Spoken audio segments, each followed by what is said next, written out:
Hi everyone and welcome to Celtic TV. My name's Zander and I'm here with iconic Celtic captain Tom Boyd. Tom, how are you? Very great, thanks very much. It's very nice to see you, Zander, here. I think you look very smart, almost the smartest presenter that I've seen. So next to Summer, I have to say the producer of the show. So she's, thank you very much. You're welcome. Tom, you've got a long history with Celtic, dating back to Liam Brady bringing you here in 1992. Yeah. You have been involved with some iconic games. I could think of a few off the top of my head. Stopping 10 in a row, Seville. Tell me, what was the highlight for you?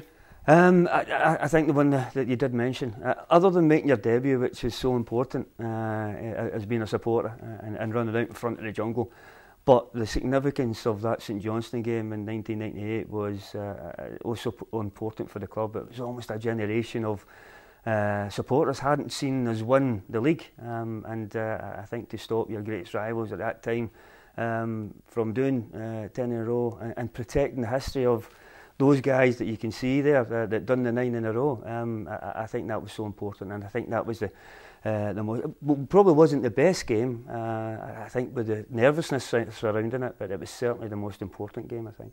I remember the tension actually. It was late in the game where Celtic really did stretch ahead. I used to do some work with Joe McBride at the youth here, and he was telling me of the time that he had to walk out from his house because he couldn't stand it. He couldn't, listening to the commentary. He had to get away. It was just too nervous towards the end before we got the second goal. And I think you met a sort of Rangers supporter doing the same thing, coming along the canal at the same time. So it was just a wee nod. But as you say, I think that caught so many.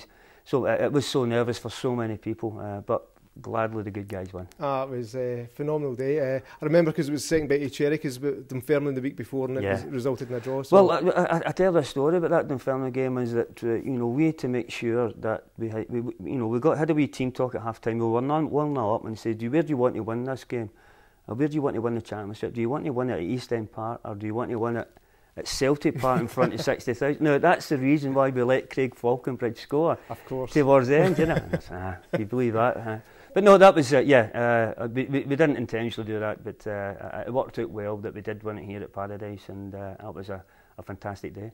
Brilliant, fantastic. It did actually work out very well. Now, through that period of time, back to 92, right up to you retiring, you played with some amazing players. I can think Paul McStay, the Amigos, Larsson. For you, who would your favourite be? Who would you think? There are plenty of players you mentioned there. Paul was an outstanding player, rightly awarded a place in Celtic's greatest ever team. Unfortunately for Paul, when I was joining, the team was starting to fall a little bit, and we certainly weren't as good until we came back here with Tommy Burns. And the 2 years that we had a good challenge, and the three Amigos come in. But I'd give it to the guy you mentioned was Larsson. Not only being an absolutely fantastic goal scorer, he was a great team player. He created goals as well, so he had the whole lot as a striker. A great team player. So certainly Henrik Larsson, I think, would have been the player I would regard as being the greatest player I've ever played with. Just watching him, his work ethic, everything seemed to... It was everything, the whole package. You see some strikers just now, and they're prima donnas and just want to do it. And don't get me wrong, quality strikers, but they just want to do it when they're on the ball.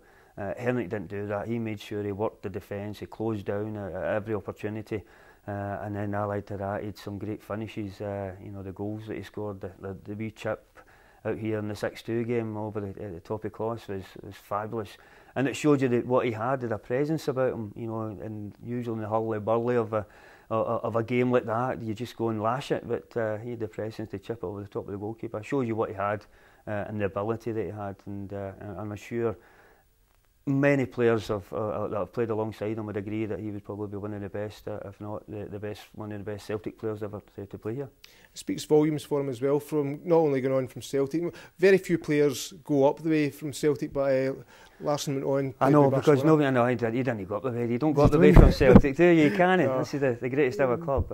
We're not going to play with equals, I would say. Exactly, possibly. yes. Again, no, I agree with you, and that's it. Normally people say that you do leave here. He did go on and I think left the European Cup with Barcelona. So he did okay after leaving. Not many do that. Once they come down here, it's all downhill for the rest of them. But you would say that he was the exception, and it shows you, you know, the calibre of teams that he went to and played with. Manchester United for a spell, Alex Ferguson, you know, the players that he had at his disposal.